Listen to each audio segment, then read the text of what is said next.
Hello everyone, this is Daniel, and kind of sick as you can tell, but I'm gonna make a video anyway. Hopefully it's gonna be good. So, what is life? What is the meaning of life?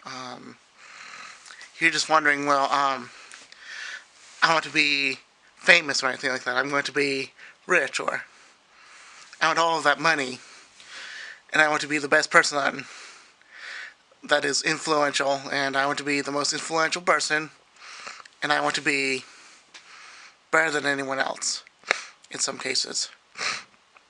But think about that. Yeah, I'm sick. Think about that.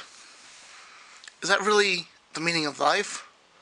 Or is it more, let's say, deep? Because if you want your life to be as good as possible, think about this scenario. First, you were born in your mother's womb, and you come out of your mother, as a suckling. Then you first begin your walking steps. Then you are a toddler. Then you go to school. Then you go to high school, graduate. Then you go to college. Then you get your money. And then you retire and have the best life you possibly can. But then there's this point I want to make. What about the fact that you're deteriorating now after your 60s? What about this point where, after you get old, you get this cane. Then after you get the cane, you're in a wheelchair. And after you're in a wheelchair, you're bedbound. Doesn't sound fun, does it? And after bedbound, you die. Because of old age. Do you think that sounds fun? Or do you think you lived at your fullest? Since you ever can imagine basically living at your fullest and, having the best life you could possibly get. But then, think about death. Think about old age. Natural death. Not many people die in their sleep. Not many people's deaths are peaceful. It could be cancer. It could be Alzheimer's. It could be any demeaning illness that could really, mess your life up. It could be anything like that. Illnesses, it's not, it does not select who it wants to select. It just goes, doesn't go randomly. It just basically goes to the nearest person that's next to you. And same with cancer. However you spend your life with all the radiation and all that, you're bound to get cancer. Or heart attacks. Americans are most likely to die of a heart attack. So now you're thinking, well, what about my life? I want to live the fullest. Well, let's just talk about that. Your life is not on Earth. This Earth is just a test. Because if you want to live rich, then you're most likely going to live poor in the afterlife.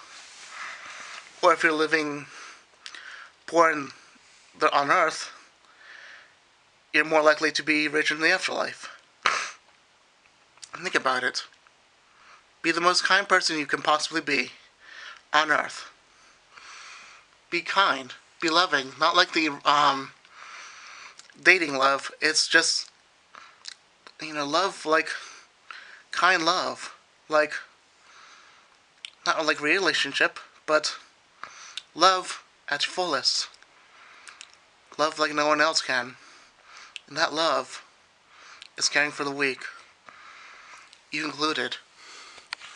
Love everyone else like you love yourself. And most of all, love Jesus more than anything else.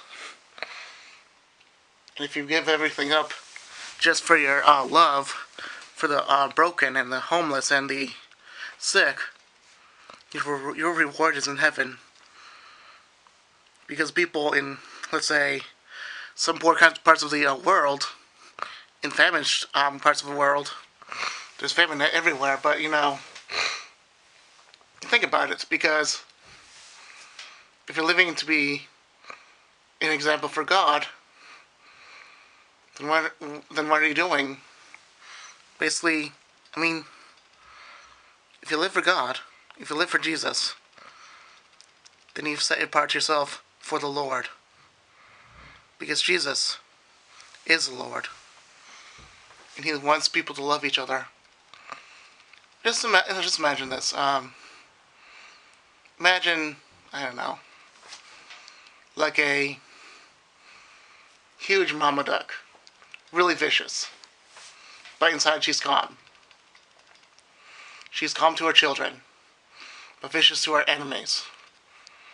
Imagine that. Imagine that huge mama duck being threatened with her children's life. With her children's lives. Whereas in another case, her children are being threatened to the point of death. Imagine that. Mama duck wouldn't be happy, and she would destroy the enemies. Same as with Jesus. He's even more fierce with those who are basically sending his children to the flame. Those that harm his children spiritually. Well, let me get to a point. Live according to God's will. And if you know Jesus, then you're most likely to get to heaven. Because once you get to heaven, it's just all relaxing. And everything is perfect. And all you have to do is work with God. That'll be the best thing you could ever possibly imagine. You have all the riches beyond imagination. Let me get to that final point.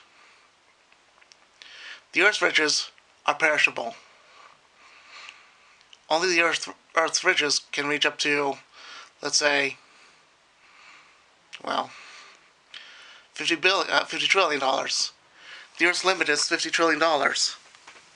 Heaven doesn't have trillion, nor does it have quadrillion, nor does it have a centrillion, nor does it have hextrillion, nor does it have a trillion. It has infinite value, more than Googleplex can ever imagine. He has more value in heaven than Googleplex dollars. That's how much he has in heaven. He owns everything. And also, if you're counting on heaven rather than on earth, because the earth is just a piece of dirt. It really is a piece of dirt compared to God's kingdom.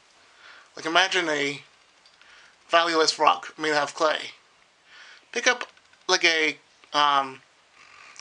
dust mite, pick up something like dust, and value it like less than a cent. That's Earth. Now look at the Earth's size in the universe. Just look at it at the point of the galaxy and point of the the Earth's size compared to the galaxy is just a speck. It's not. You can never see it. And the universe itself is just a speck compared. The galaxy itself is just a speck compared to the universe. The galaxy is just a speck compared to the universe. So just remember that if you want just earthly things, you're getting nothing.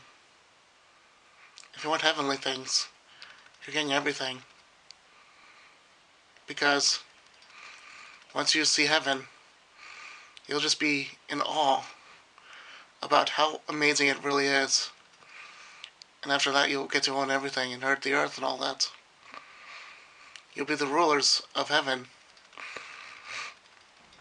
Because heaven is so amazing. And our life is just nothing compared to the lifetime in eternity. Because if you own nothing and then perish, what is the meaning of life anymore? The meaning of life is Jesus.